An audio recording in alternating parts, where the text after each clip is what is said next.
सुप्रभात विद्यार्थियों। तो कल हम कक्षा 10 में जो स्पंदना पुस्तक है उसकी चौथे पार्ट को पढ़ रहे थे। उसमें हमने इस दूसरे वाले पेज पे यहाँ तक पढ़ लिया था कि राजा है वो अभ्यर्थना के अनुसार नीचे बैठ जाता है। जो तापसी है वो उनसे राजा से बोलती है कि आप इस बालक की जो क्रोध भरी लीला है, क्रोध भरा जो खेल है, उससे आप इस सिंह शिशु को बचाइए। तो वह जाता है उसके पास में, राजा उस बालक के पास में जाता है और उससे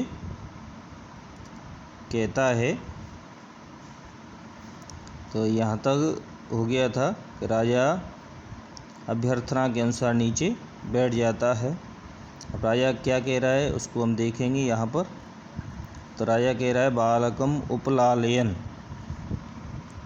बालक को लाड़ करते हुए, बालक को लालन करते हुए, न चेन मुनिकुमारो अयम, न चेत यदि नहीं है, मुनिकुमार अयम यदि यह मुनिपुत्र, यदि यह मुनिपुत्र नहीं है, अथ कोऽस्य व्यपदेशः, तो क्या है इसका वंश। व्यपदेश का अर्थ है वंश। यदि यह मुनिपुत्र नहीं है तो इसका वंश क्या है। तो तापसी कह रही है पुरवंश, इसका पुरवंश है। कौन सा वंश है? पुरवंश। ये पुरवंश का है। तो राजा कह रहा है आत्मगतम, अपने मन में, कथम एकान्वयो मम, कैसी है एक, अन्वय का अर्थ होता है वंश, मम मेरे, इसका वंश मेरे समान कैसे, यानी ये मेरे वंश का कैसे हो सकता है, इसका और मेरा एक वंश कैसे। ये उसने आत्मगतम अपने मन में सोचा था कि इसका और मेरा एक वंश कैसे।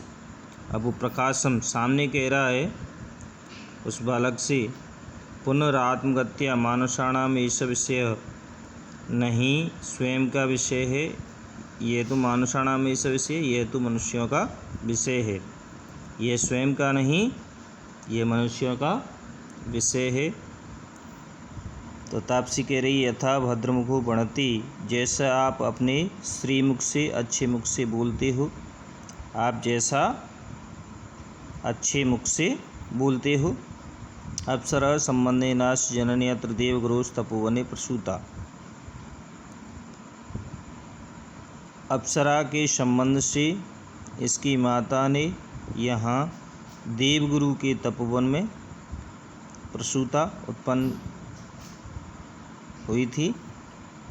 अप्सरा के संबंध से इसकी माता देवगुरु के तपोवन में उत्पन्न हुई थी, यानी जो शकुंतला थी इसकी माता, भरत की माता का नाम था शकुंतला।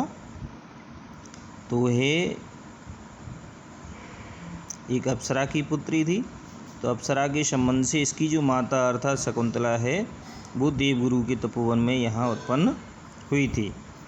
तो राजा कह रहा है अपवार दूर हट करके, हंत दुख है द्वितीय मेदम आशा जननम, यह दोबारा आशा उत्पन्न कर रहा है। यानी राजा को ये लगा, ये दूसरी बार आशा, पहली आशा तो उसको उस समय पे हुई थी कि उस तापसी ने कहा था कि यह ऋषिपुत्र नहीं है। तो उस समय पे उसने सोचा कि अगर ये ऋषिपुत्र नहीं है, राजाओं जैसा इसका वेश है, राजाओं जैसा इसकी चेष्टाएं हैं, इसकी जो क्रियाएं हैं वो राजाओं जैसी हैं। तो राजा कह रहा है दूर हट करके, दुख है ये दोबारा आशा उत्पन्न कर रहा है, क्योंकि उसको ये ध्यान था कि उसकी भी जो पत्नी है यानी शकुंतला, वह भी एक अप्सरा की पुत्री है।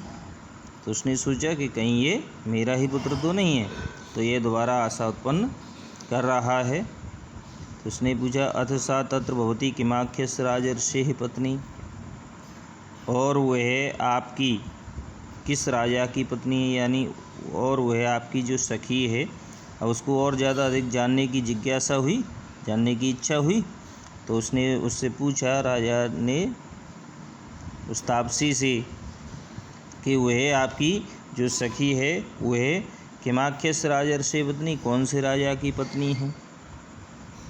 तो तापसी ने कहा, कस्तस्य धर्मदार परित्यागिनो नाम संकीर्तयितुं चिंतयिष्यति।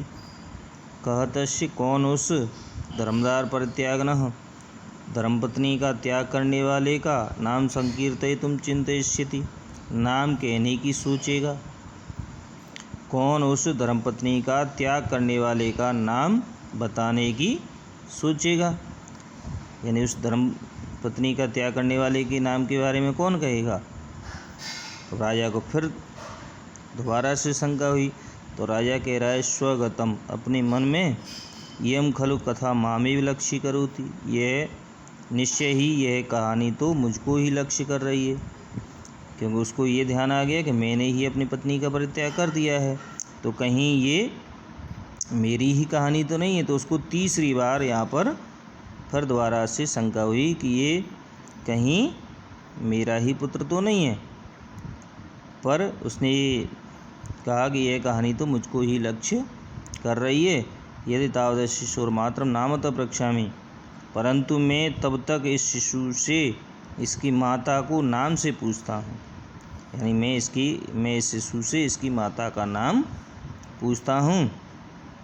अथवा अनार्य परदार व्यवहार, किंतु उचित नहीं है पराई स्त्री से व्यवहार करना, लेकिन पराई स्त्री से व्यवहार, पराई स्त्री के बारे में पूछना उचित नहीं है।